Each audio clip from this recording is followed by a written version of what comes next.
grief, our hope, our memories. A death asks that we stop the onrush of activities, pause for a little while, and reflect. Today, we also acknowledge generational loss, a parent. Parents give us roots and give us wings. Losing a parent leaves an empty place in our hearts.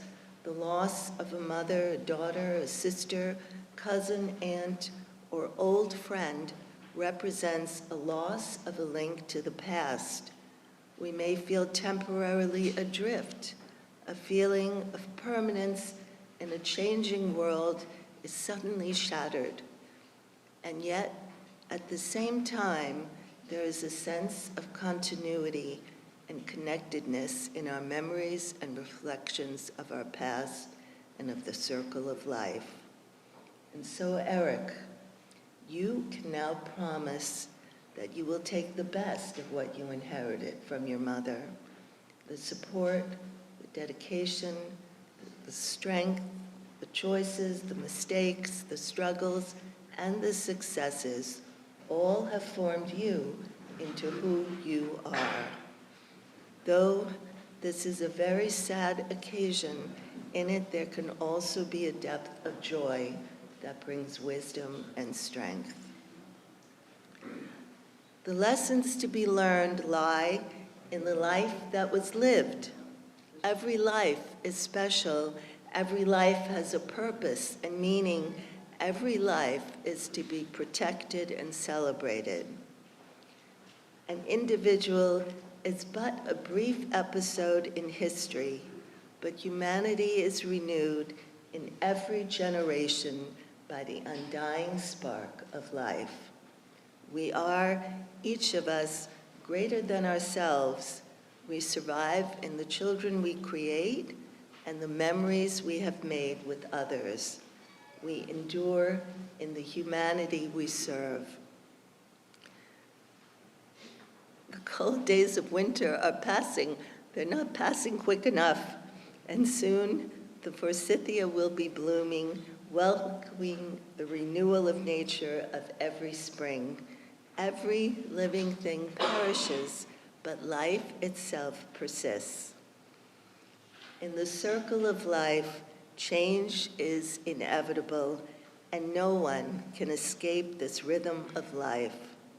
But our loved ones leave their gifts. We still bask in their love. We still use their instruction. We are still inspired by their deeds, and we still linger on the memories of them. Death is part of the drama of life, but so is the loving tribute of remembrance.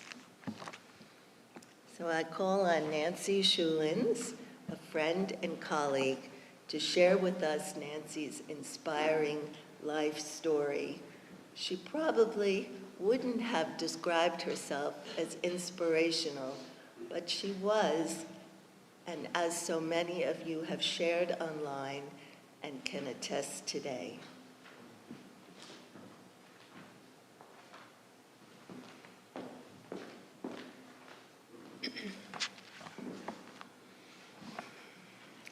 Writing is a lonely business.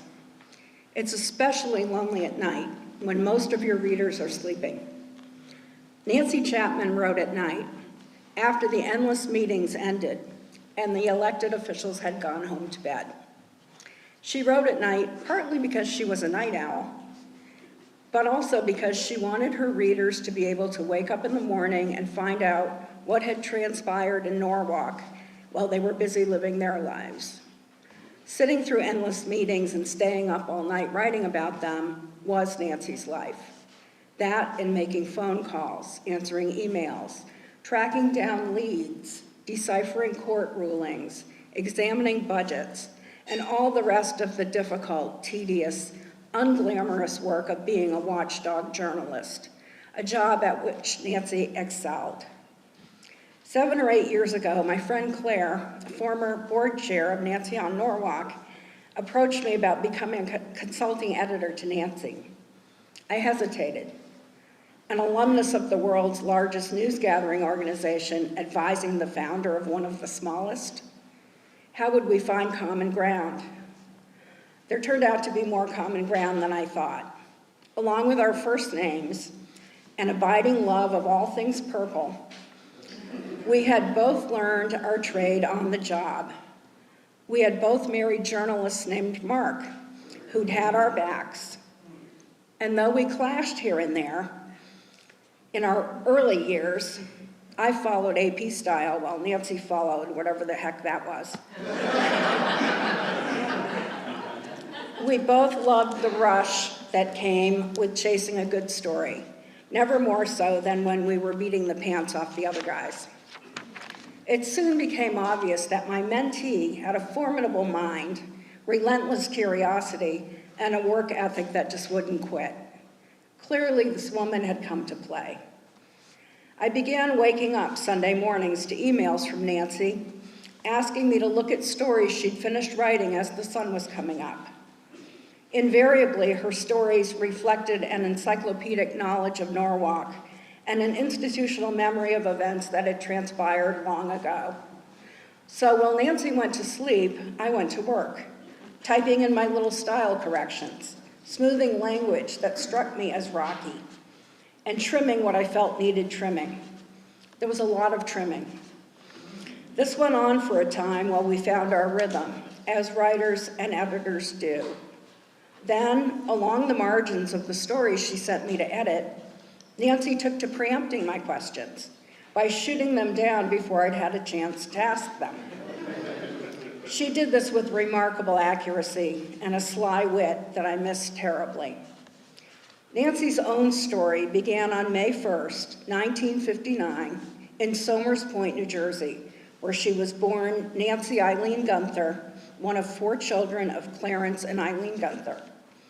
Nancy's curiosity surfaced early when she and her cousin Bruce decided to investigate Nancy's next-door neighbor, which happened to be the Atlantic City Airport. With no fence to impede them, the preschoolers set off for the airfield. By the time their frantic mothers began searching for them, a Jeep carrying Nancy and Bruce came back across the field. A fence went up shortly after.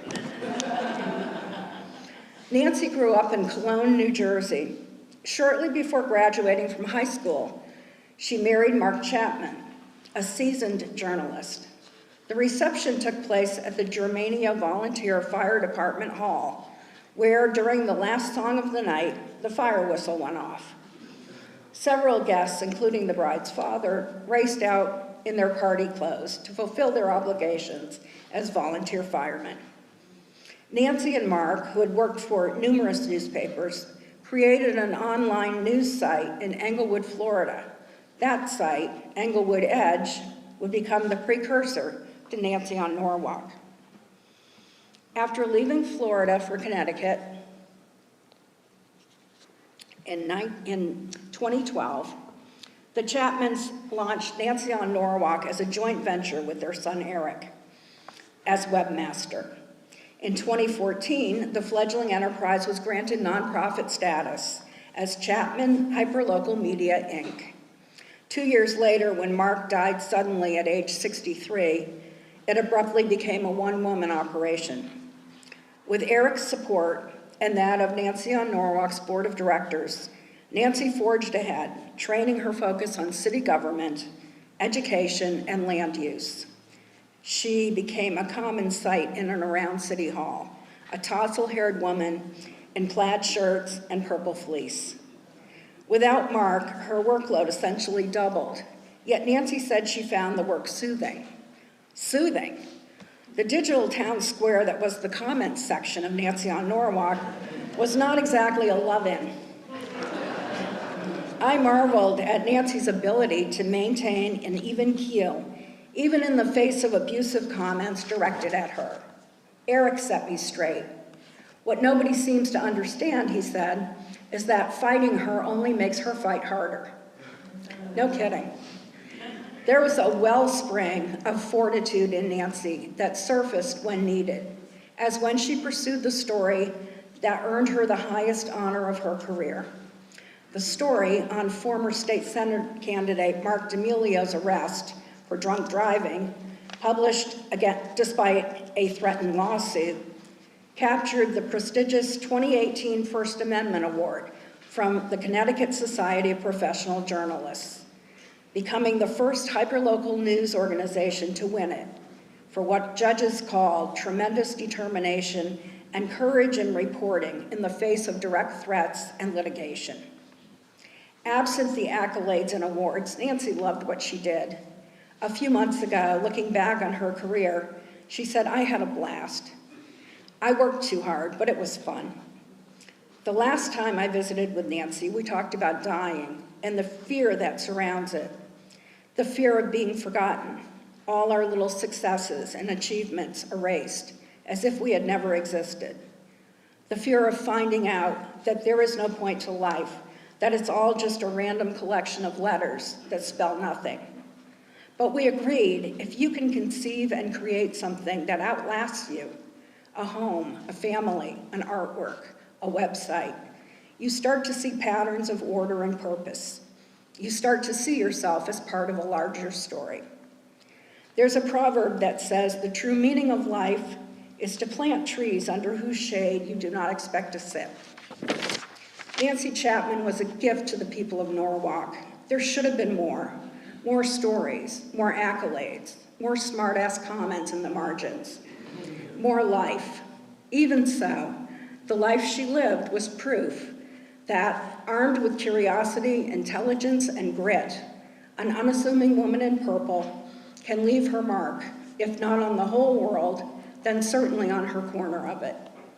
Just as she honored her late husband's legacy, it will now be up to others to honor hers by continuing the difficult, tedious, unglamorous work that meant so much to her and her adopted city, by planting the trees under whose shade we do not expect to sit.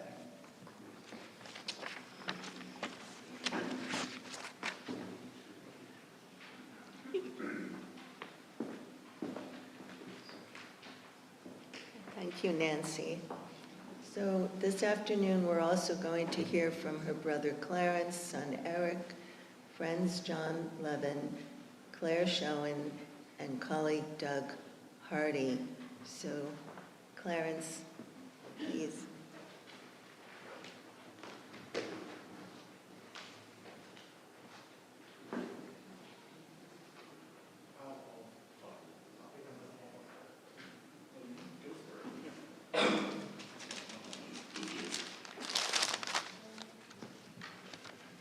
Good morning, or afternoon now, I guess.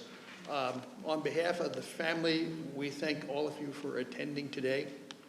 We thank you for all the support you offered to Nancy during her illness. And we thank the people that arranged this service today. I'm her older brother. I'm the first of four.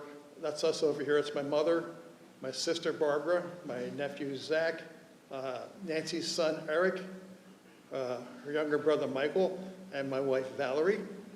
My wife Valerie is a copy editor. She greatly appreciated your description of the copy editor sequence. So anyway, I've known Nancy all my life, except for the part when you're really small and you don't remember anything, but she was 2 years younger than me. Let me see. We did the airplane story already.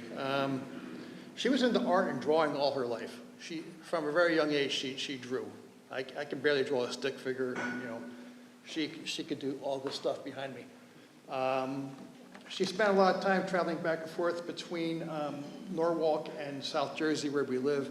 So that explains the Jersey Turnpike series that are on display.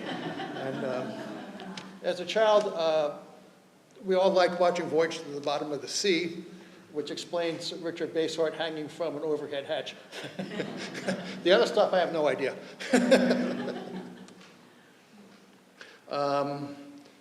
As part of her drawing stuff in the 8th grade, she did the 8th grade middle school yearbook logo and design. She did all the artwork for it. She was better at school than I was. She actually got better grades than I did. As was pointed out earlier, the wedding was at the firehouse. which was upstairs from where the apparatus was. So when the whistle went off, they all just ran down the stairs. And just so you know, it was not much of a fire. It was basically a campfire that got a little bit out of control, and they knocked it down in no time at all.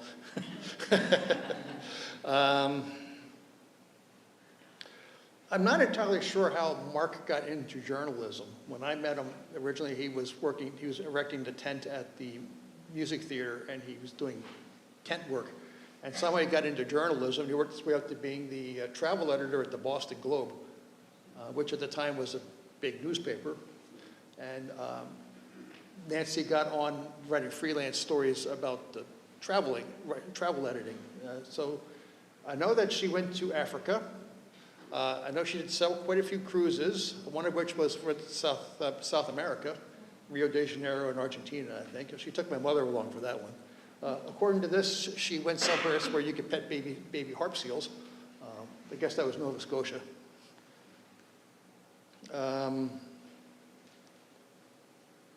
Part of her writing excellence, she went to write a story about dude ranches in Montana. And so she's out in Montana, and they got her up on the horse, and she gets thrown from the horse. Well, she didn't know anything about riding a horse, but she gave it a try. And she broke a couple of ribs, and she was stranded out there for a week or so until she could make her way back to us living in Val and I were living in the Chicago area. So she rode the train all the way from Montana to Chicago. We collected her, and then Mark showed up like 3 hours later, driving up all the way from Florida to collect her and take her the rest of the way. But she was in no condition to travel, so she stayed with us for a couple of weeks. At some point, she had to be rehospitalized for a day because the ribs were deflating her lung or something, so they had to do something. So she's in the hospital, and she's filling in all the paperwork, and they get to the thing, well, what religion are you? I guess they need to do services, I guess. So she's like, Wiccan. You can just see the eyes rolling. So eventually, she got hospitalized. Once she started feeling better with the aid of Vicodin, she insisted on going into Chicago to do some sightseeing. I'm not sure if that was her idea or our idea, but anyway, it was her idea. So anyway, we dragged her down there, and we did some touristy thing, and there's a photograph that we did not share of her like at the cruise ship with the little life preserver, and the name of the ship, and we're all standing there, and she looked absolutely ghastly. But she pale, anyway, we didn't share that photograph, but she wanted to do it, and we made it happen for her. So anyway, I guess I'll wrap this up with the story of how her and Mark met, since I was there. She was 16 or so, 17, like between her junior and senior year in college, somewhere in that age. And she got it in her head that she wanted to work at the Smithville Music Theater, which was in South Jersey. This is before the casinos. And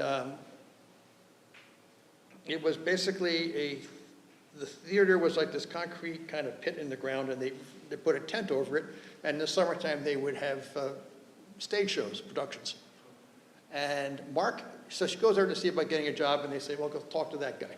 And there was Mark Chapman, and he was the guy in charge of rigging the tent. He had skills in that area, and basically all the backstage stuff. He was sort of the everyday person there, while various people shuttled in and out. And so I got drafted into taking her there since I had the driver's license, and I don't think she had one yet, or she had a permit, I'm not sure. And so we drive over there. It's about I had things I wanted to do afterwards. Oh, yeah, sure, no problem. And I figured this would take like 15, 20 minutes. Well, they were there like 2 hours. I'm sitting in the back like, what are they doing up there? Well, it turns out they were getting to know each other, and they were falling in love. So anyway, and that's how all this started. I'm kind of running out of things to say. I could probably stand here and just babble on, but that's all I wrote down as notes. Thank you all for coming. On to the next person.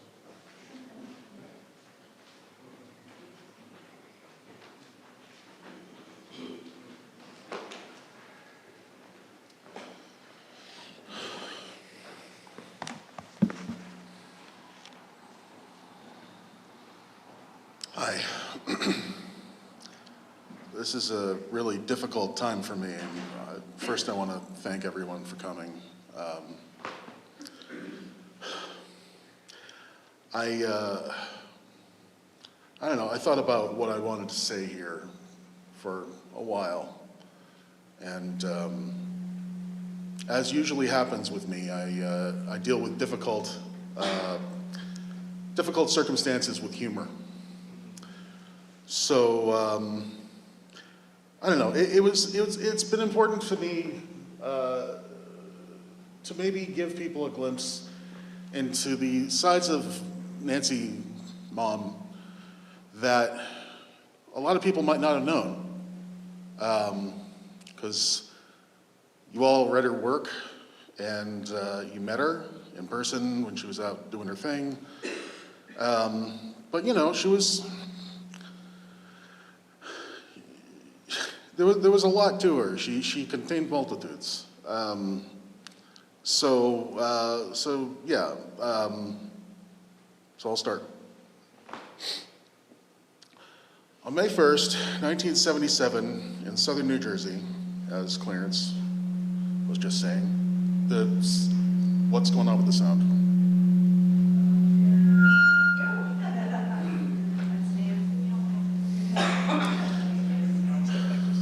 Sure.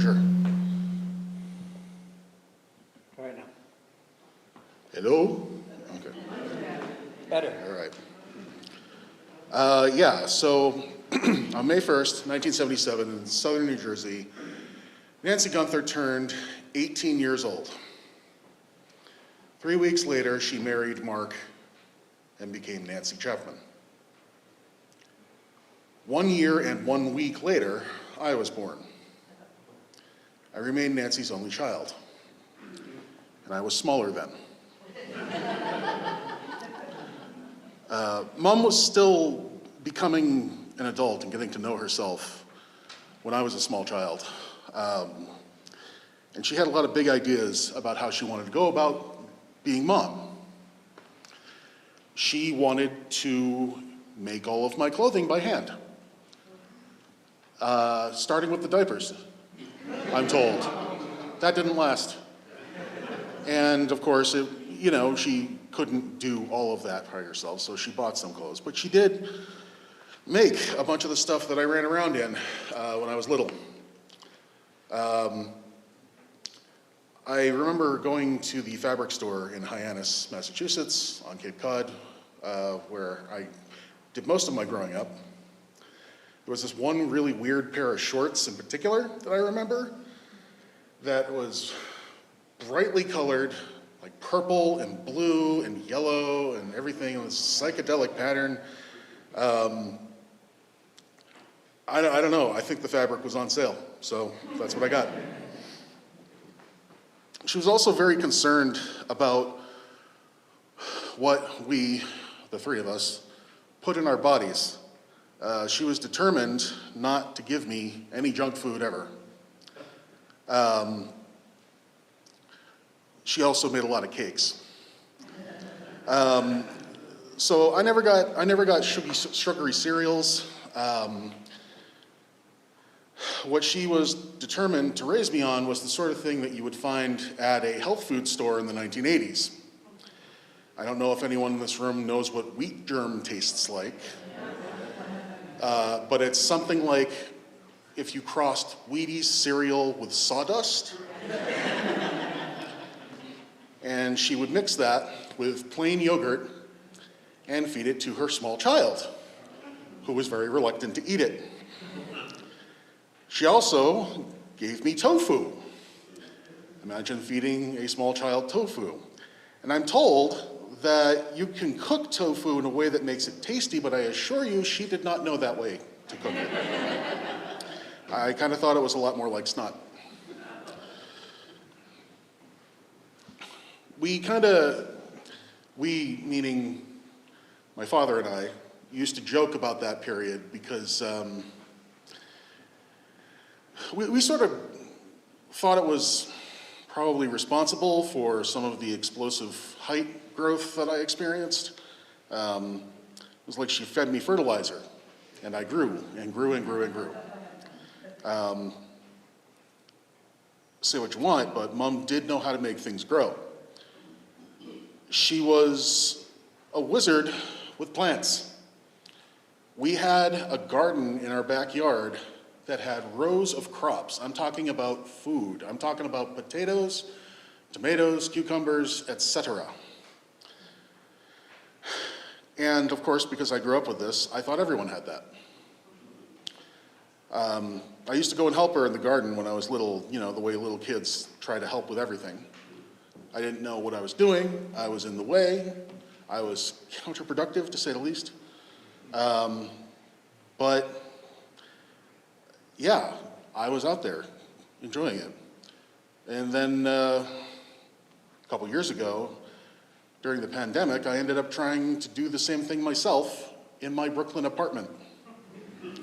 I bought myself a big freestanding hydroponic garden, and I set about growing my own crops inside a small Brooklyn apartment. And my tomato plant got about 7 feet tall before it all went terribly wrong and ended up in a garbage bag. I am going to try again, though. As you all know, she was very interested in photography, because you've seen a lot of it. But that interest in photography actually predates her writing in a journalistic fashion. When I was a kid, she had her own dark room, which is something that no one has anymore, in the house to develop the photographs that she took.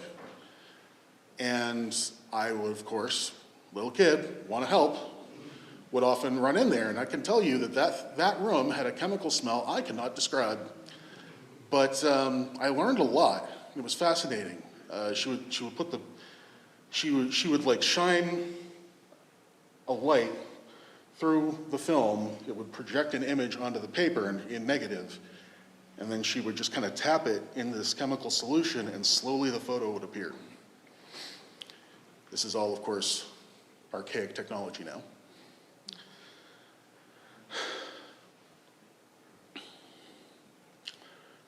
At one point, as Clarence said, Mom's talent for photography led to a trip to Africa, which was kind of a life-changing experience for her.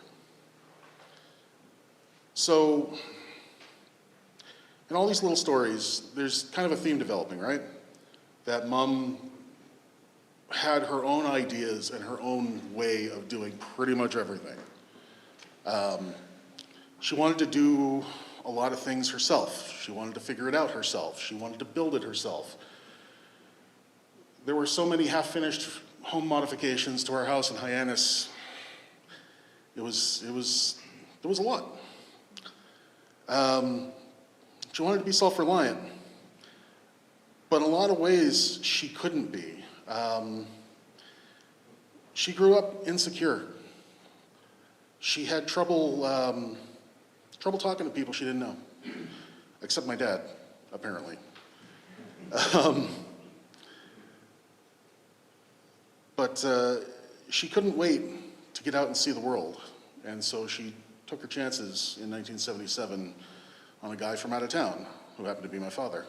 I don't think she knew that at the time. I owe a lot of who I am to Mom, Nancy, in ways that it took me a long time to realize I was okay with admitting. Much of my identity was crafted by her, just like the shorts and the tomatoes. And I came out a little weird, just like the shorts and the tomatoes. Mom was a little weird too. Mom was into a lot of new agey stuff. You might not have known that. I know there's some Darwin Society people here.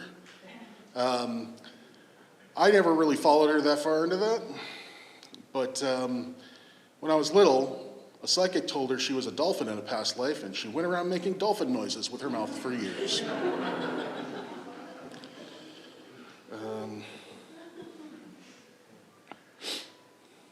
Mom's why I'm a big science fiction fan.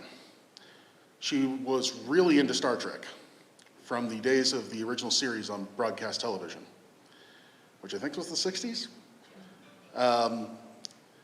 We watched Star Trek The Next Generation in the late 80s and early 90s together on TV. And so much of that, when I go back and watch that now, like the big moral quote out of the captain turns out to be some principle I've been living my life to this whole time. It's crazy. And maybe you can imagine what I thought when, as a child, I was exploring my grandmother's house, and I found a set of photographic slides with pictures of my mom dressed up in a full Klingon costume. It was complete with a fake mustache, just riding on top of a big smile. And this was before that was like normalized by conventions and stuff like that. This was more of Mom doing things her own way. Mom encouraged me to be creative. She was an artist. That's why there are paintings. As Clarence was saying, it was important to me that you got to see that. I wanted to bring more. Some of them were in New Jersey, and I wasn't able to get down there because of illness. This is just what I found in her apartment when I came to help her with her cancer fight.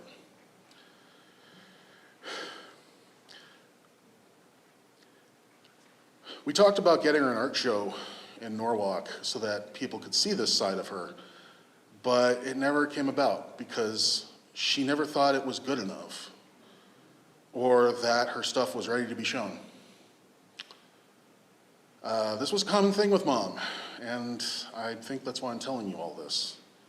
Like Mom, I tend to want to do things my own way, and I'm a bit of a contrarian. So, like Mom, sometimes I'll do things strangely, just to be different.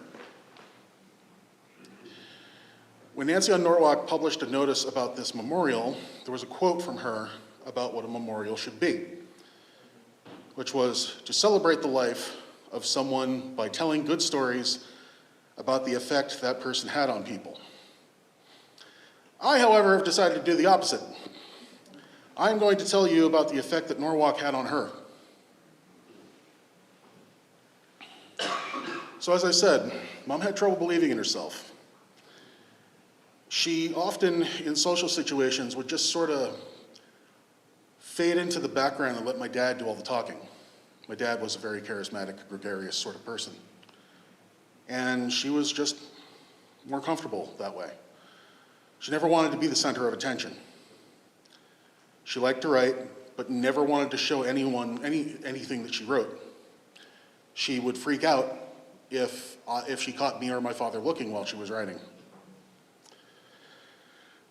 My dad always believed in her, though, and he is responsible for getting her into journalism. He got her the job, he coached her, and until this Nancy came along, he was the only mentor that she really had in journalism.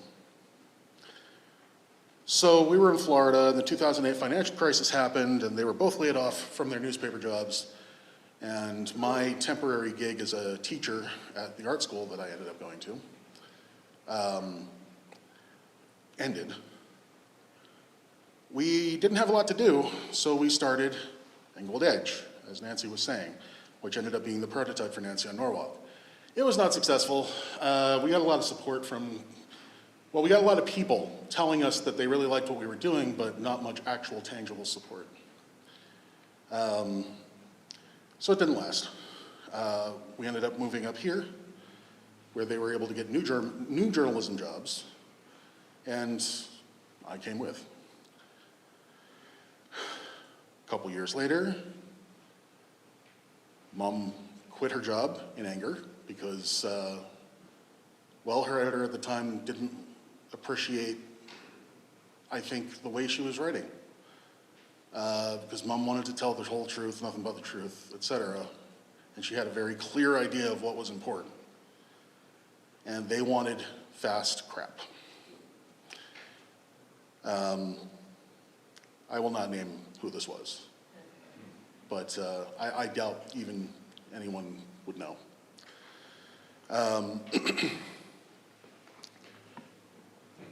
So that was when I started building Nancy on Norwalk. I came up with the name.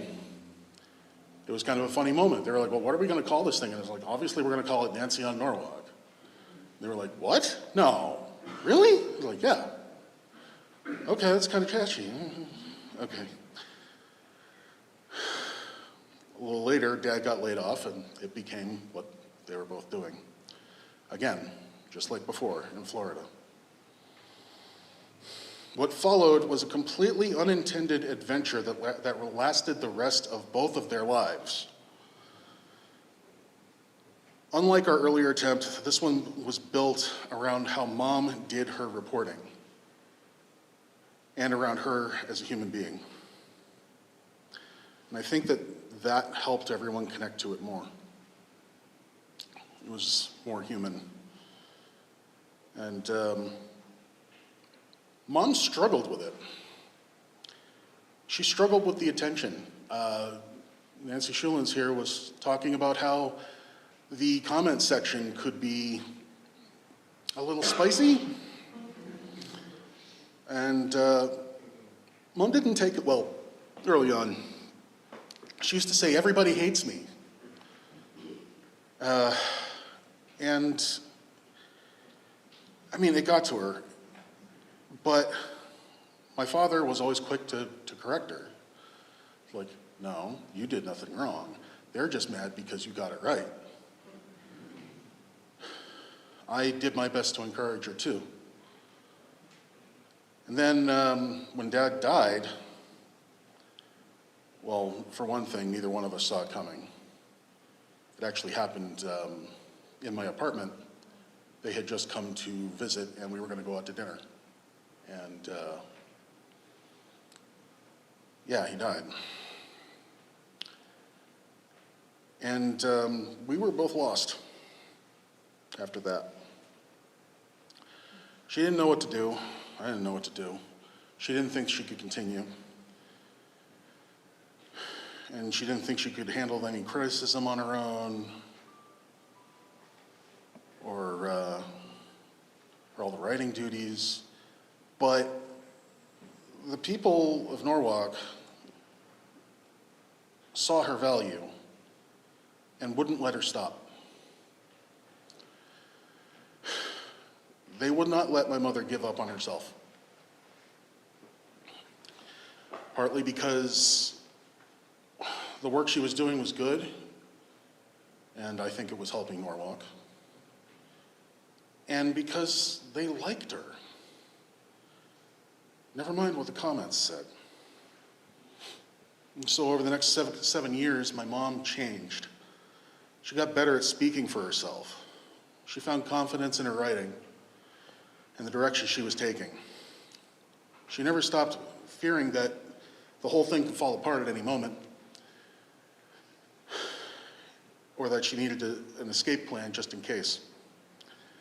But thanks to all the community help she had, it was never really necessary.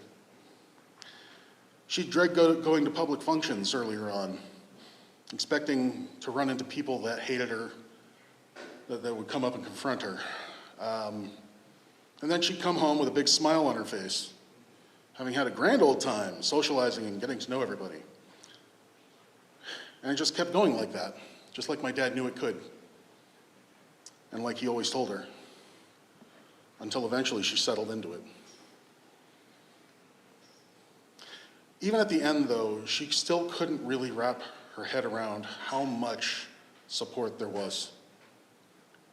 When I was taking care of her, either by visiting in the hospital or at home in my apartment that I got to help take care of her, I'd remind her how many people she had posting supportive comments on the website, and a small army of people that self-organized to help her and to help me help her.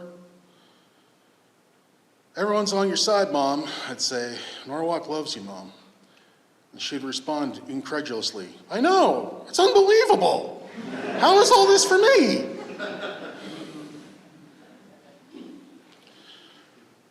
My mom was a shy but intelligent Jersey girl, and Norwalk gave her a home.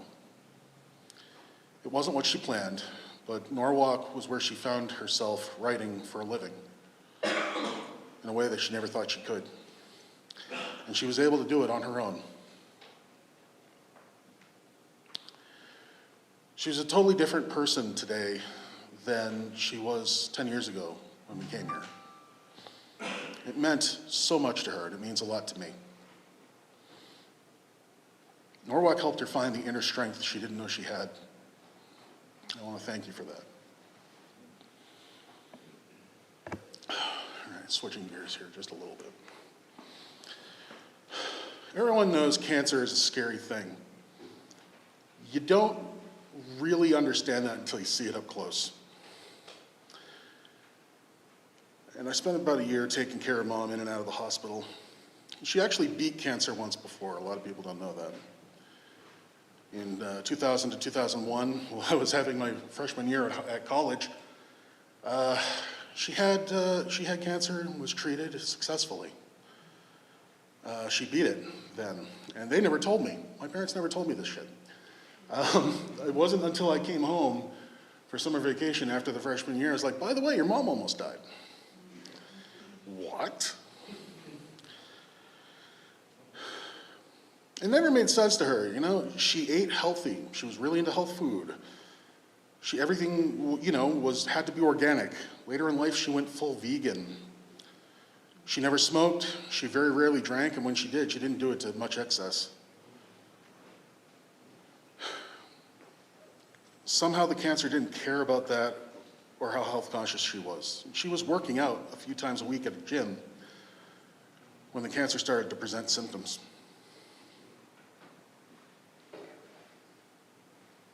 It's just not fair, man.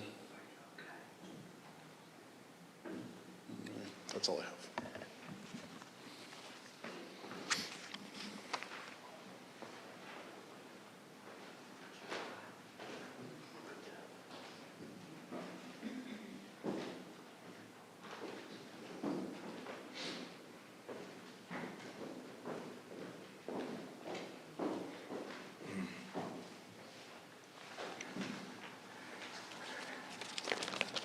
I wrote this, otherwise it would be a horrific ramble.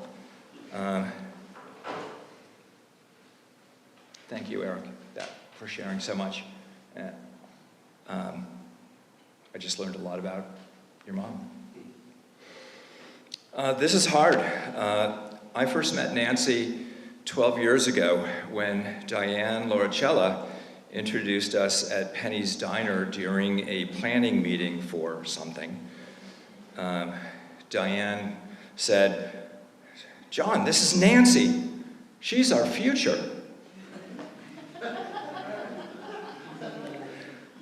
Of course, I had no idea then, but she was right. I joined the board of Nancy on Norwalk, and we became friends. We shared some crazy times. Nancy had such a hard job and not enough help to do it. So I would offer to take pictures of events in Norwalk, and sometimes she used them. Nancy's reputation grew, and it got to the point where she was getting a constant stream of tips from people in Norwalk about one thing or another, but she was super private and super professional, and she never disclosed her sources and never said what she was working on. One time, she was told by some residents that there was something strange going on with the lights at Manresa Power Plant at night. So Nancy was like, "Gotta investigate that." So she tells me we had to go to Shorefront Park at night and get as close to Manresa as we could to take pictures of whatever was going on and figure out what it was. This was a year ago. It was in January. It was freezing. But Nancy, being Nancy, was absolutely determined to get this crazy-ass story. And she did. You can read about it in Nancy on Norwalk. Nancy was absolutely relentless, and I love that about her. There was no such thing as quitting. And she knew from her own personal experience that the world was a crazy place and that people were crazy too. So Nancy was often reticent, but she had this eye roll that just spoke volumes. It was classic Nancy because she had no need to say anything. The eye roll said it all. And, you would see her doing the eye roll and you would know, like, so-and-so is being completely ridiculous, which, of course, is completely normal for them. That was in the eye roll. So much of Nancy's life was work and struggle. But God, there were some good times too, and she enjoyed being happy and having a good laugh. And most of the nonsense that she was confronted with at Nancy on Norwalk was super aggravating.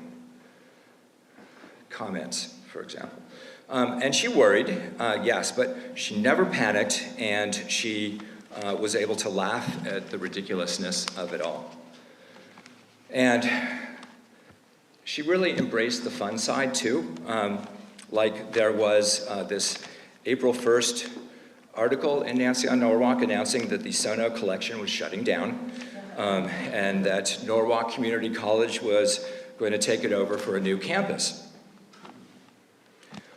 That morning, Nancy got a blizzard of phone calls from the attorneys at Brookfield, who's the owner of the mall, promising to sue her. And Nancy rolls her eyes, laughed, and dealt with it, as a professional journalist and publisher, and, did what, dealt with it. Nancy really, she loved life, and she wanted more of it. And she was really angry and sad that she would not get that. Nancy was only 65 and sharp as a tack, and she had all of her smarts. She loved her family. She loved her cats. There's a cat story. I'm going to go to an aside. Nancy really loved her cats. And in fact, she loved every cat. And I know that at her mom's house in South Jersey, which is, I understand to be semi-rural, there were many feral cats in the neighborhood. So, of course, Nancy had to adopt all of them, and took to feeding them, and naming them, and photographing them. And one day I saw her, and she had scratches all over both arms. I said, Nancy, what happened? She said, one of the cats. I said, what? What happened? She said, well, I've been taking care of the cats in the neighborhood. And she said, one of them scratched me. I said, what? How was it going to scratch you? She said, well, I picked it up. What? She said, well, I had to show it where the food was. Nancy, these are feral cats. That is their job to know where the food is. But anyway, Nancy had her own way of doing things, and, come, hell or high water, she was going to get it done. Anyway, she loved her family, she loved her cats, and yes, she loved her job. And through that, she touched so many people in Norwalk, including so many people that never even met her, yet still knew her, and loved her. The legacy of what Nancy and Mark created, and Eric created, will live on. What a profound gift to us all. Thank you, Nancy.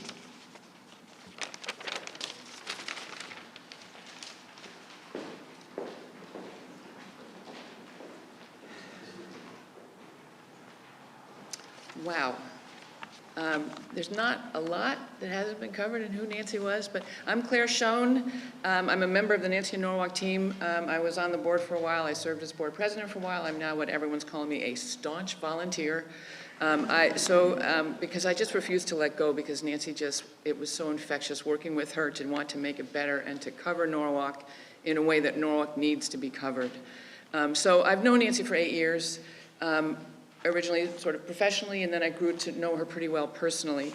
I had a lot of words I jotted down to describe her when I was trying to figure out what to say, and I'm just going to rattle through these quickly because I know we're not completely on time. She was courageous. Her decision to keep publishing after losing Mark was, in my mind, phenomenal. That's when I first met her, and it was like, what am I going to do? She's lost her life partner, her business partner. She had Eric to support her, but Eric was grieving also. And it took an amazing amount of courage in my mind. She was honest, almost to a fault. And isn't that really what we want in a reporter? She was kind, she was shy, and she was obstinate. You push her too much and you should push back even harder. But she was a gentle soul, as our dog Maisie can attest, because cats are not the only creatures that she loved or that loved her back. And I actually put some pictures of Maisie like on Nancy's shoulder to show that, because she just had a thing with animals. She was wicked smart. She told me once she was third in her class of several hundred in high school, which I totally believe. And I think she is the only person in Norwalk who understood the ins and outs of the Jason Milligan Poco lawsuit. Which leaves us a little in the dark at Nancy and Norwalk right now. She was pretty tech savvy and would always solve the problems if Eric wasn't around to help, but she wasn't so good at taking care of the hardware. And I don't know how many keyboards the board bought for her, but I think we had to replace them, and I think it had something to do with the number of cats that would walk across the keyboard while she was working. She was absent-minded. At times, she and I just laughed over the fact that we both could easily lose driver's licenses, and she lost more computer mice than I didn't know was possible. She was creative, she was curious, she was a loyal friend, she was funny, cat lover, vegan, loved the color purple. But I got to know her over time, and I realized that a lot of it was text and email because our schedules were so skewed. She would go to sleep until 1 and go to work around 6. Originally, I was working full-time, and a lot of it was over text or email. But we would try to get out and walk or drive, and John, actually, I have a similar story to Manresa. There was one time I was driving her home, and we saw a ton of fire engines and police and emergency vehicles headed towards the water near Commerce Street, which is where King Industries is. And Nancy's like, we gotta find out what's going on. And we drive over there, and as we're driving, we realize that if there's a fire at King Industries, we would be blown up to New Haven. And we just turned around and left. So she liked to make the job fun. She loved Norwalk. We've already heard all about that. But one night, I used to do this thing called nerding out, where I would look at like minutes of meetings, past meetings, and send her ideas for stories. And she sends me a text, and she says, check out the sleeping secretary. And she'd sent me a screenshot of a Zoom meeting, and in the upper corner, one of the commissioners of whatever board this was just completely sleeping. So that's the kind of fun. She was really an interesting and complicated individual, but really funny, and we love to gossip about Norwalk politics. As much as she loved Norwalk, she loved you guys, and she loved South Jersey. And she did everything she could to get down there. I don't know how much the Norwalk community knows that she worked almost entirely from South Jersey during COVID. And her dream was to be able to be an advisor to Nancy and Norwalk and live with Mom and Barbara and down in South Jersey, and we were actually getting her there.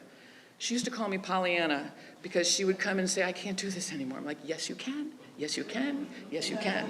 And it was a really interesting relationship. I miss her a lot. One more story. She hated filling out forms like we all do, or dealing with banks, or dealing with bureaucrats. And in 2021, I discovered there was money available for independent contractors. And at the time, she was still an independent contractor because we couldn't afford to put her on salary and guarantee we'd have that money every year. So she was classified as an independent contractor. She didn't believe she would qualify for this. I have a job. You're paying me. I'm like, well, we're not paying you enough, and you qualify, so fill out the form. She texted for help, and we went back and forth about details about how she should classify what she does and everything. And we were almost at the end, and I get this text back saying, "I'm going to jail." Jail. She's like, "It's a scam." And she was equally skeptical of paid family leave. She just didn't think she deserved it. And I'm like, Nancy, yes. So she didn't get the COVID money, but she also didn't go to jail. And I think actually she filled out the form wrong on purpose. But like Eric said, over time, I watched her personal and professional confidence grow. And one of my most bittersweet memories was taking her to Norwalk Hospital more than a year ago. The ER nurse was checking her in, asking her name, address, all that other stuff. And I turned to her and I said, "Did you read Nancy on Norwalk?" She goes, "Oh, God, yes, every day. I love it. In fact, you guys should check out." I said, "This is Nancy." And the nurse was very impressed, and Nancy beamed. And I was like, I think she finally did understand the impact she had on this community and was really proud of what she had accomplished. I'm just really sorry. I'm going to cry. I'm sorry she's not around to enjoy it more. She was one of a kind. I miss her.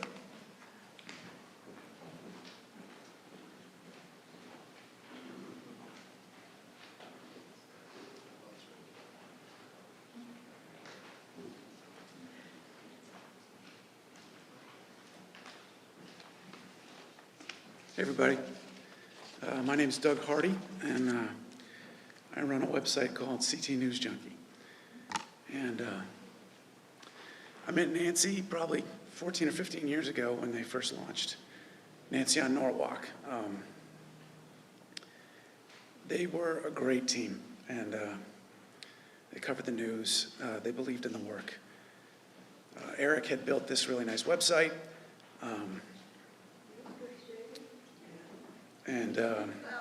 Sure, let me step a little closer. Sorry about that. Oh, I can hear it now. All right.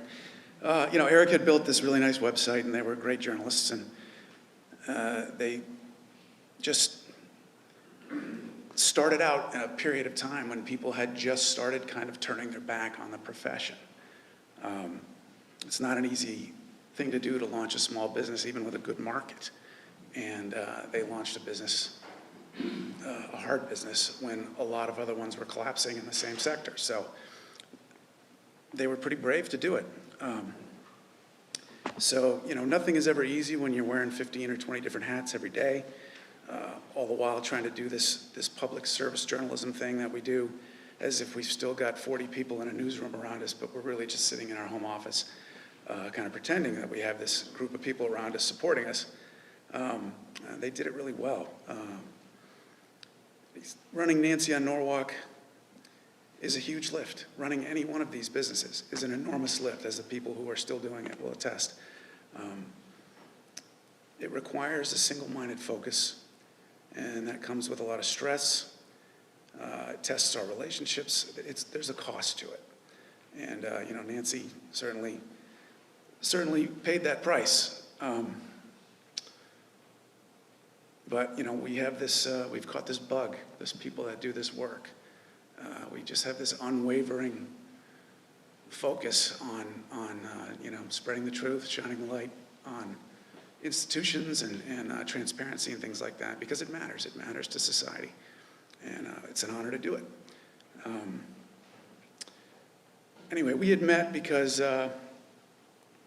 along with CT News Junkie, I was running this with a partner. I was running this little ad network. We were trying to share ad revenue to help people like Nancy and Mark get off the ground.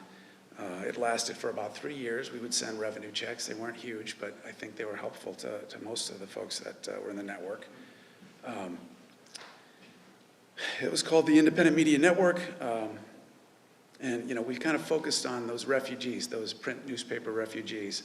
And there were a lot of them.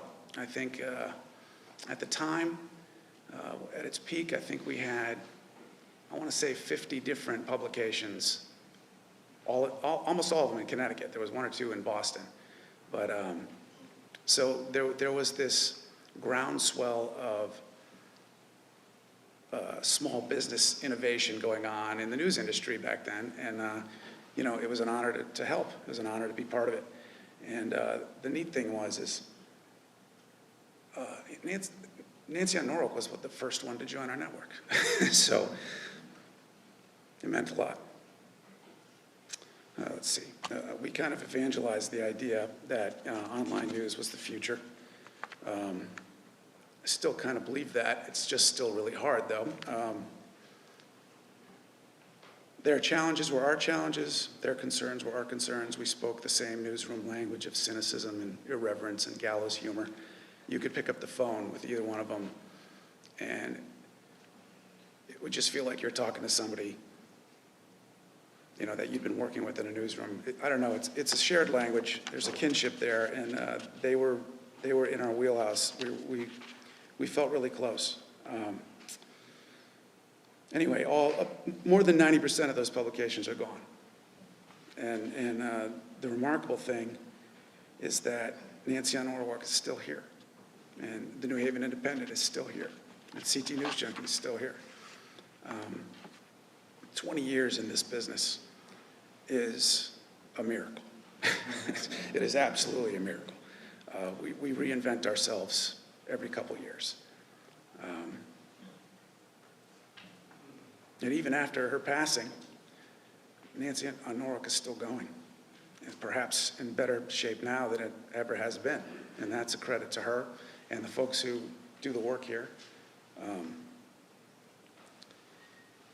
It's what I would call a miracle, and it's one of several that Nancy kind of willed into, into being.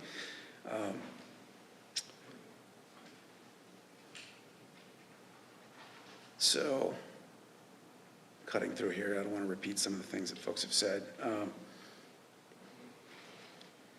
So there was one miracle that I want to share. People have already mentioned that she won the First Amendment Award. I should say this in advance here. In the news industry, reporters are rarely faced with legal challenges. It really doesn't happen very often at all, because we do what we do pretty well. And people take it for granted, but we do it about 1,000 times before anybody complains. You know, we do a lot of stories. But in most cases, people who get sued, reporters who get sued, they have an employer who's got a lawyer on retainer. There's never a question. It's never gonna impact them personally. They're never gonna go after them personally, make them personally liable. However, that is not the case in the world of independent news. So if you can't afford an attorney or you don't have insurance, you're really kind of facing an existential crisis if somebody sends you a lawsuit, if somebody sues you. And in 2018, Nancy faced that threat. Without going into too much detail, she had obtained an unredacted police record of a DUI arrest of a guy who had later decided to run for state legislature, and the guy's record had been expunged, meaning it wasn't going to be made public. And however, somebody that she knew, one of those many hundreds of tipsters that reach out to her over the years, provided her with an unredacted copy of the report. And, you know, it contained a few fairly unflattering bits of information about the candidate. And so she was threatened with a lawsuit. She did her due diligence, you know. She prepared to publish the story. She talked to a whole bunch of different reporters and editors that I'm aware of anyway, and her board. And she did what we do. She just sort of faced it down and said, all right, well, this could end up destroying the whole thing and costing me anything that I have left in terms of investments or funding. And she went ahead and did it anyway. I mean, I'm pretty sure she told me back then that I think she had less than a month of operating funds. Let's see. Yeah, and you know, it's at least $5,000 to retain an attorney to start responding to litigation. So, you know, it was the big question, and it was a lawsuit that we all kind of knew was bogus. It was designed to just intimidate her into not running a story. So, yeah, she was fearless. She was absolutely fearless.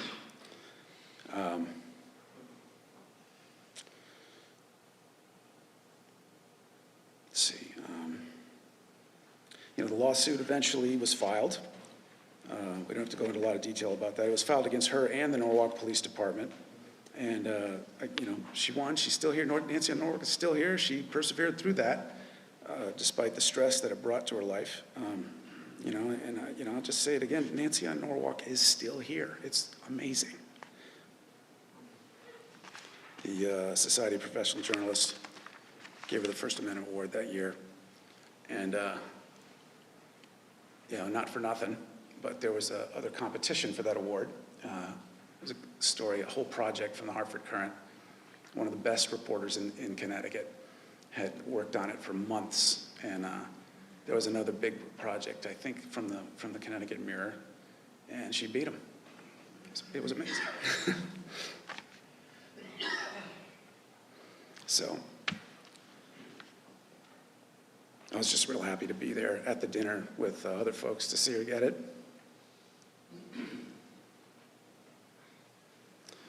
And so just to echo what other folks have said,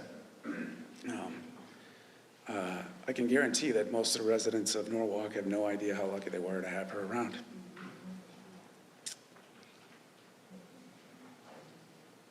Yeah, so fearless, tireless, honest, and just a remarkable person. And there's a lot of folks who go into news to be on television. They're gregarious, they're outgoing, they're good looking, they're super smart, and they're introverts like Nancy and myself. And we stay behind the keyboard, but the value is still just as good, if not better. There's more detail. It gives us the opportunity to dive in deeper, and there's just a whole world of people that reporters meet. We meet so many people. It's hard to remember them all, but we really do. Like, if you cover a town, over a few years, you end up knowing you've met thousands of people, and that is a gift. So, she was lucky, and so was Norwalk. Thanks.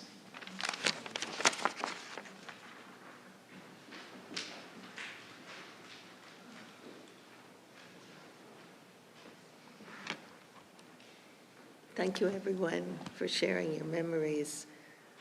We're going to take a little reflection break.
So before we close, I'd like to open it up to anyone else who'd like to share a story or memory of Nancy.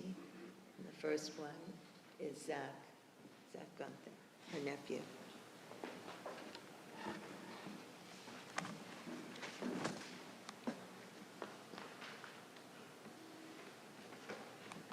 Give me a second. It's coming up there.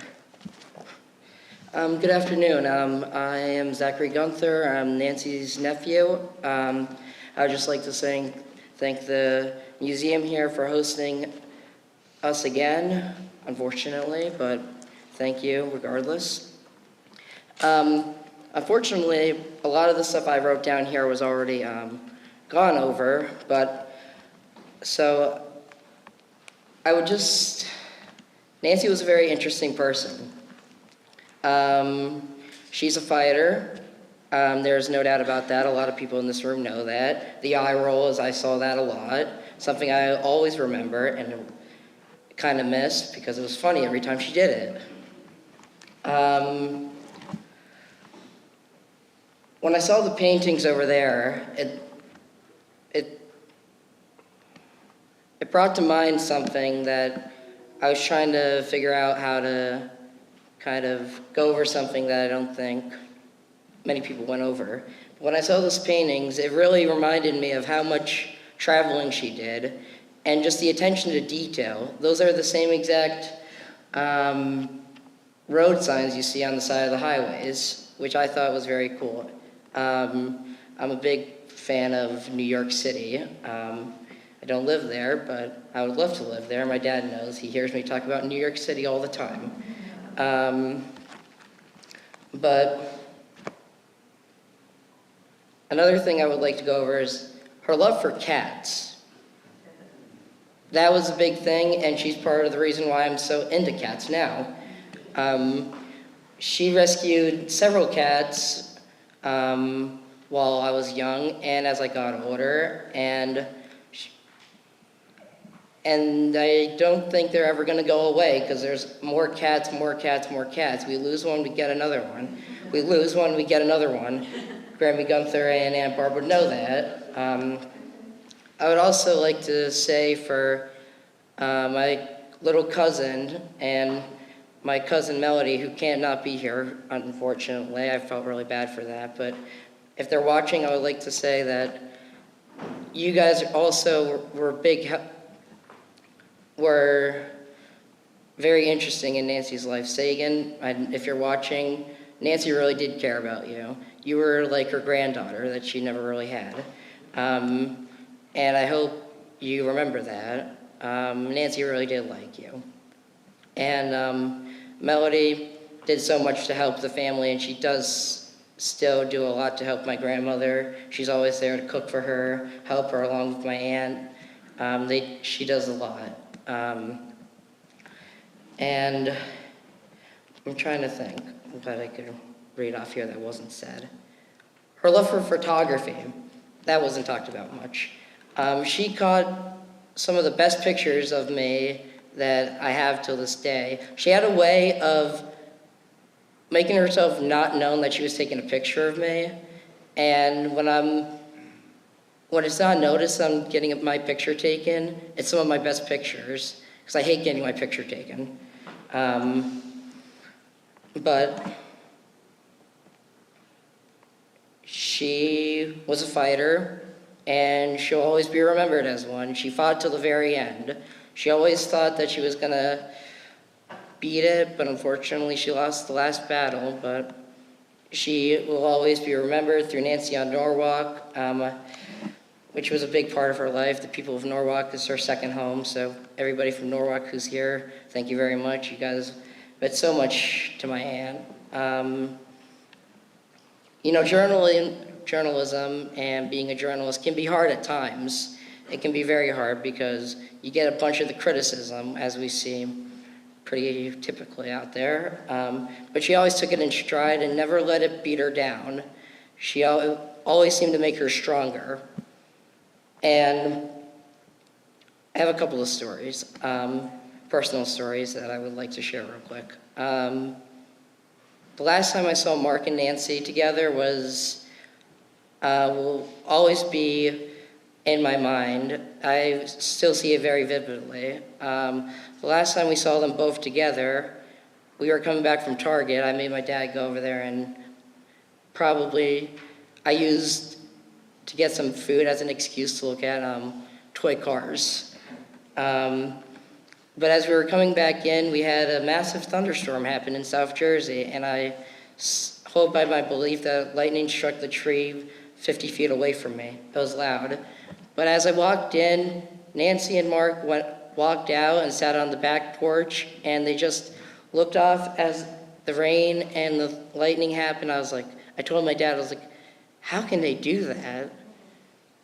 But that's who they were. They were always together, and they had a bond and a trust in each other that not a lot of people have, and they were always there, and she missed them a lot, and it's nice to know that they're back together again. One more story. The biggest eye roll I ever saw out of my aunt was during the 2020 Daytona 500, when a certain somebody showed up to the event, and she ranted and raved and walked out of the room. She couldn't even watch it. Again, one of the funniest stories I have to tell of her. The eye roll, the rant,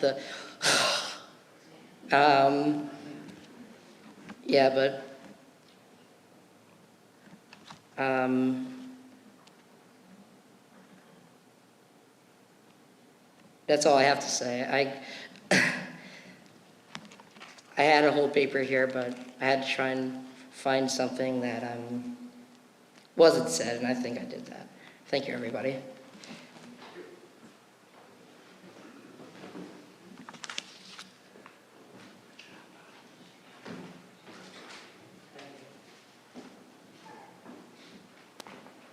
Hi, good afternoon.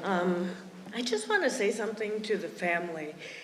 I actually did not know Nancy well. I don't think in all these years we ever had a conversation, but we were always in a room together many times. I'm currently Connecticut Secretary of the State, but 6 years ago I was a shy Jersey girl, something I didn't know we had in common.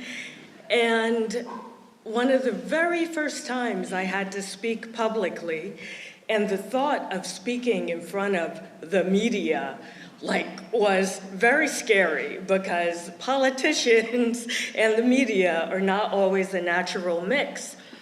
And, I gave my speech, and Nancy was there, of course, right up front, taking photos, which also is very nerve-wracking when it happens for the first time.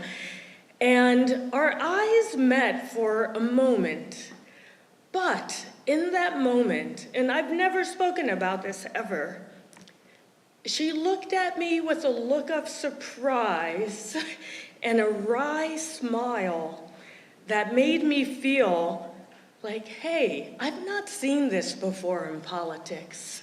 Something about you is different. And maybe I made that up in my head, because that's what I believe about myself. But in that moment, it gave me both confidence to keep going on my journey, but also I realize now, looking back, it set the standard that I expect to see from all press, all members of the press.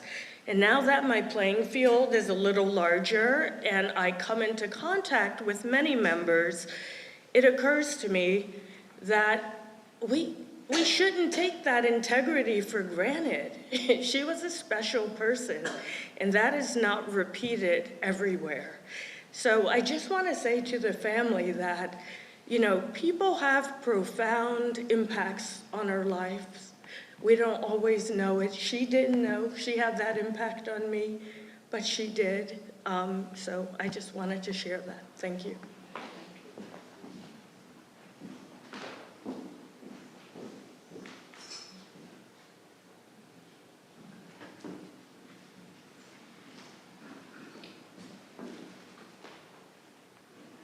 Hello, everybody. My name is Diane.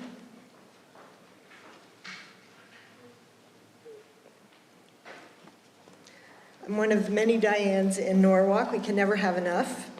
That would elicit an eye roll with Nancy when I would say that. I wanted to thank the care team. You know who you are. I was going to ask for everyone to stand, but no need. Many of you cared for Nancy in many different ways. But there was a core team that we would text each other. And I wanted to say how amazed I was at the board of directors of Nancy on Norwalk. They loved Nancy and did amazing things to keep her spirits up, to help her with her medical issues. It was amazing. We would be so lucky to have a board of directors, if you are, to start a not-for-profit.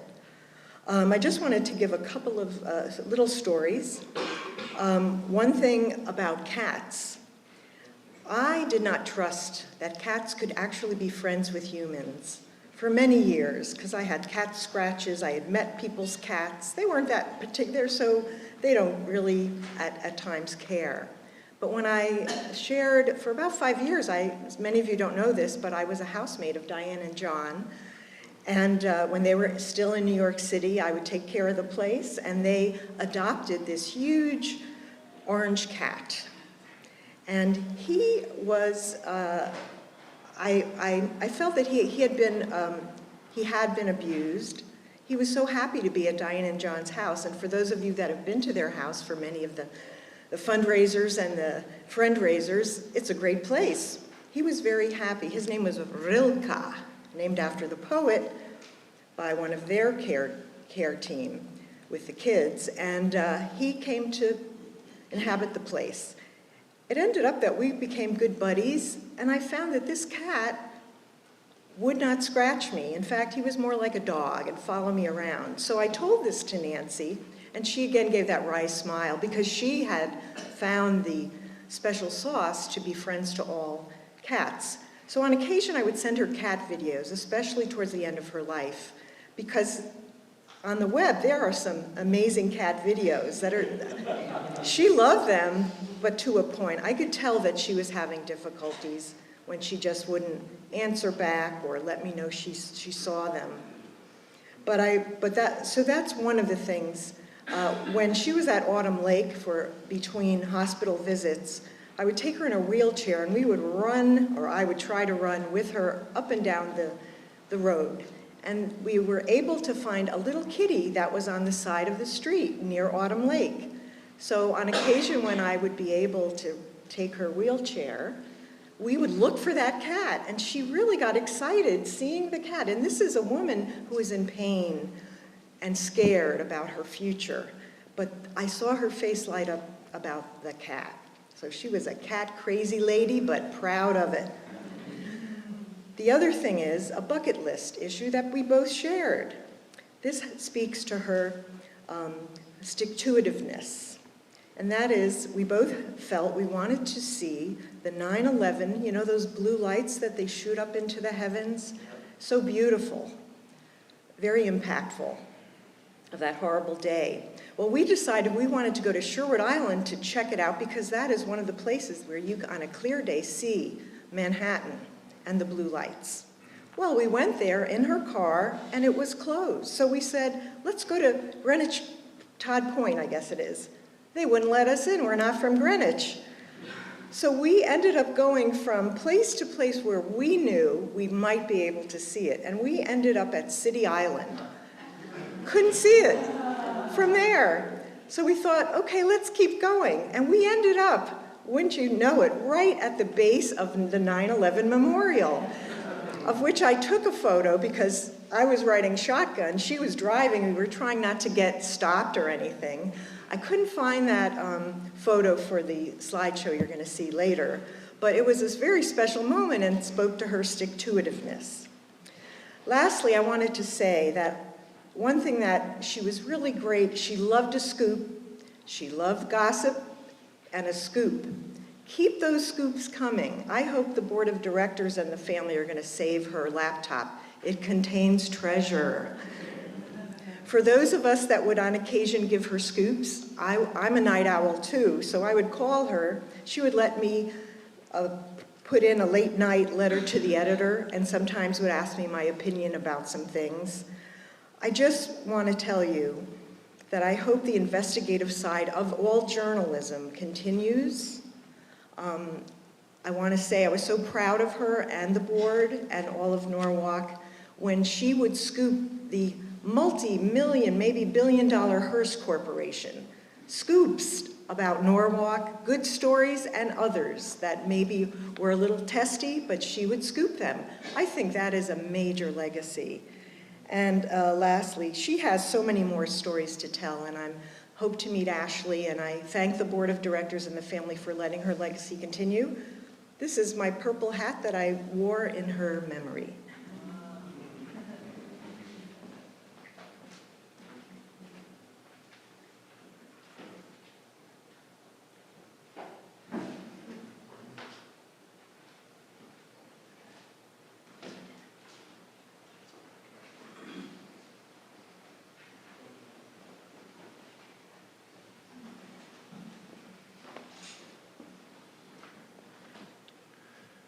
Hi, my name is Michael Gunther. I'm the youngest of the four of us, and I had no plans at all to speak today, but I felt compelled a little bit just to say a couple things.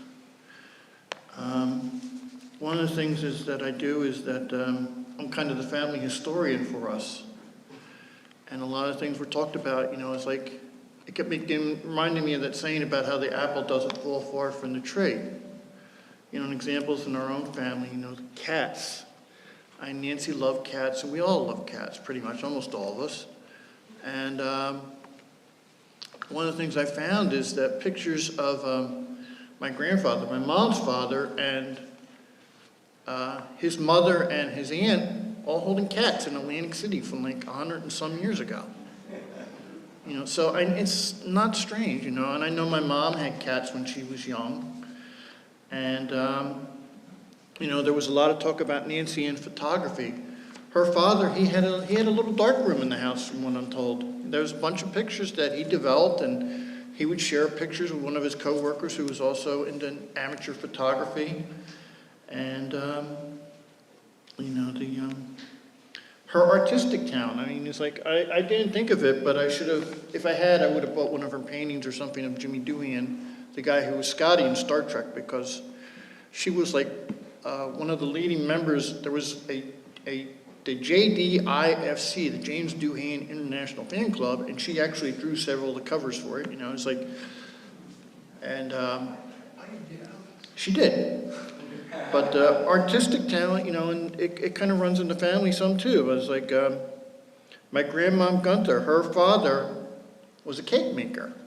And I actually just recently, just in the last few weeks, I found a 100-year-old newspaper article where he talked to a reporter, and he said he's the best cake maker he said he was the best cake maker in the country, and that he had made cakes for the royal families of Germany, the Habsburgs and the Hohenzollerns. And, I don't know if any of that's true. I think he was probably making a good story even better, but he was pretty good. And there's a great-great-great-grandmother on my mom's side who, she was 1890s. They were writing newspaper stories about, what a great quilt maker she was. How she was making quilts, for almost everybody in their family. Unfortunately, none of them has survived, but, to be mentioned, like, at that time, it's like, she must have been really good, And the last thing a lot of people touched on is her determination, and that's also a family trait too. My great-grandfather, Gunther, his name was Michael Gunther too. By the time he was 40, he had lost 2 wives and all of his children. And the woman who baked the cake for his second wedding in Philadelphia, actually, she decided she was going to marry him. She was a young widow. And she had to convert. She grew up Lutheran, and she had to become Catholic to marry him. And that was a big thing, It was, in Germany at that time, it was like there were areas like, Catholics were in this part of the country over here, and Lutherans were over there, and they didn't really mix it all together. So it was a big thing for her. And she just had that determination to do it. And it worked out because, there's a lot of Gunthers because of her and her determination. And Nancy got a good part of that too. As far as the eye rolls, I don't know anything about that, but I'm going to credit Mom's Irish side of the family for that because they should get credit for something.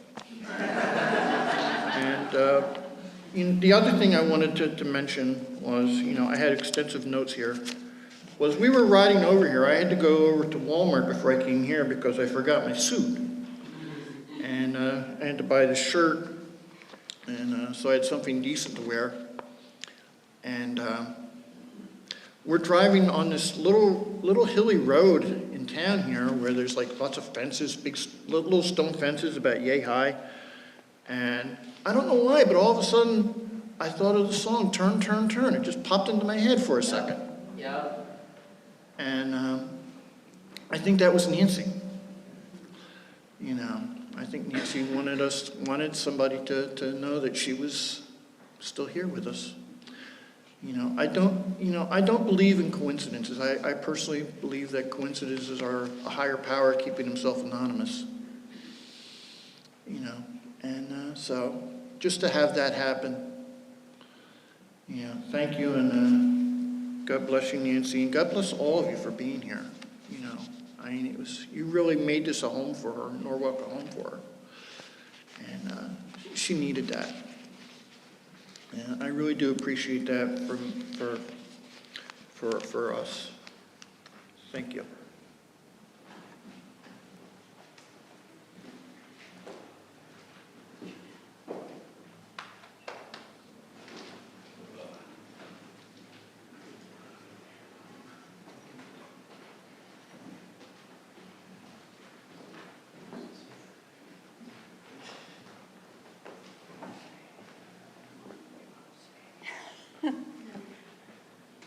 I'm going to keep this very brief. I am Val, Nancy's sister-in-law, wife of Clarence over there, the oldest child. I want to take this opportunity to say how extremely grateful the family is for the help and the support of what they called themselves, the care team for Nancy. Most of them are members of the board of directors. They're also friends who've known her for a very long time. It is amazing what they did to help her and help the family. None of us live close to her. Clarence and I live in Maryland, about 4.5 to 5 hours away. A lot of the family is in South Jersey, about 2.5 to 3 hours away. And when she became sick, all of her care was pretty much up in Connecticut. And if it were not for that care team, I don't know what we would have done.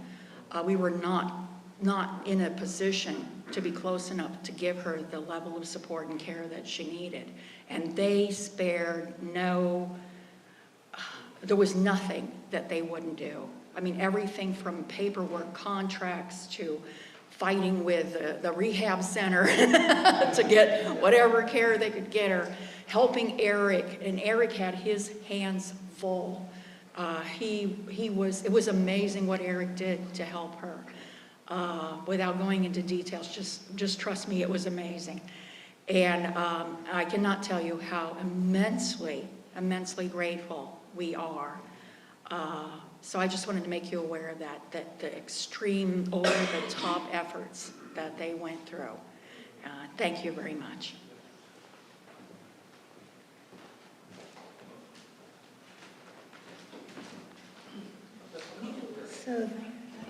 Sorry. So this is something I've never seen before, but it was striking to me because Nancy's veganism was both about her love of animals and her love of life and the earth. And I didn't know Nancy for many years when I knew of her reputationally, and I used to see her taking photographs of various different public events. And, she was an observer, a keen observer of people. Even when she hadn't spoken to them, she was watching who was where and what they were doing. And as time went along, we got to know each other because John was on the board, and he and I adopted some feral cats from a rescue. And she actually coaxed them when they escaped and ran down into our basement and wouldn't come out. She sat and waited with little nibbles and called them and coaxed them, and they actually came out. And we thought, oh, you know, we have a chance to civilize them. So that beauty and care and tenderness that she showed for animals, she also had inside for all of her loved ones, and family being the most important in her life. But I'm raising this now because I got the food from the Norwalk Center for the Arts. She loved the arts. She was mostly solitary when you think about it in her professional life, but she was a clear, in my mind, an existentialist, where she brought meaning to her life through her vocation and through her relationships. And so everything on the table is vegan except for the curry chicken mini sandwiches that you're gonna have. And so she wasn't judgy about what other people do, but she really did live the way she believed people should live. So I just wanted to honor this both visually and verbally, because the other thing is, you'll also notice this is unusual for public events, but we have compostable cups, which you're gonna see near the Perrier, and we have stainless steel cutlery, and we're gonna have a big box at the end of the food that you can just put your food waste in, because Nancy, before composting was available for her multifamily building, used to bring it to my compost pile. So we developed a relationship over her wanting to preserve the nutrients in her food waste so much that she would drive them up to my house. First she'd freeze them in her freezer, and then she would drive them to my house, and we would talk about it. And we would talk about how the world needs to change in order to preserve this wonderful world we have. So the last thing I'll say is, during the last parts of her illness, there were multiple surgeries, and the oncologist, his name began with D, and we began to call him Dr. Doom, because he would say, you know, you're very unlikely to survive this surgery. You know, and he would just tell her straight, because he'd done it so many times for so many people, and she still wanted to live so much that she was willing to undergo all these surgeries, and she did survive. And we used to talk about how the will to live, in a lot of cases, determines your longevity when you're struggling with something. So she really did love life and want to live it, and she made the world a better place while she was here. So I'm just thrilled that was part of her life. Is there anyone else who'd like to say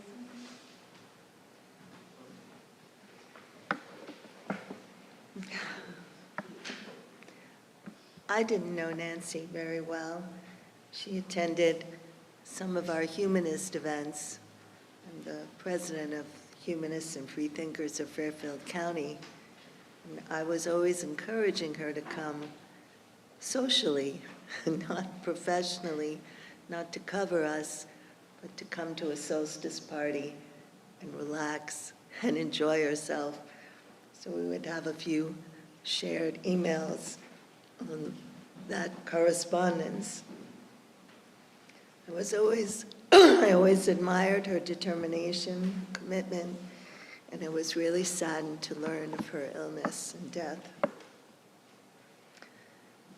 So may we all understand that the journey of grief is long and different for each person.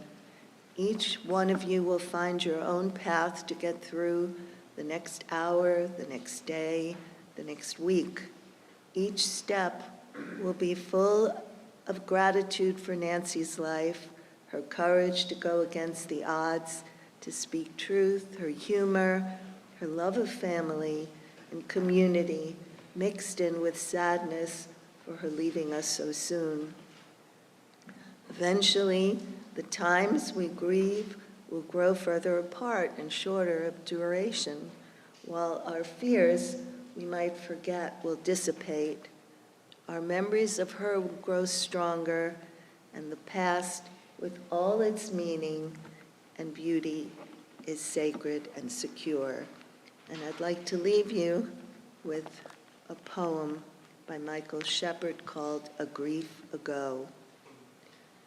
There is no grief which time does not lessen or soften, so said Cicero, a man so often right, a Stoic, those for whom all life presents a lesson to be learned from and then to move on from. But I wonder about all this. Is grief ever lessened or softened? Is it not perhaps overlaid in our so various ways? For some, grief framed and falsified to ease that grief. For some, like hyacinths and crocus bulbs, left in a dark cupboard in the autumn of our grief to respond to time and become at last themselves. Gently, gently, the covers pulled over the loving bed, the true, the pure, the lovely, painful grief, the memory deep cherished, gently, gently folded into the cupboards of the heart, there to be known without the door disturbed until the time, a grief ago, as Dylan wrote, the cupboard opened only for love's sake, without grief, those carefully folded memories brought out and loved and lived a while. Not grief, but the pure memory of grief. And behold, life. This concludes our service. May you find peace in your memories and take care of one another. You're invited to stay for this wonderful reception. Thank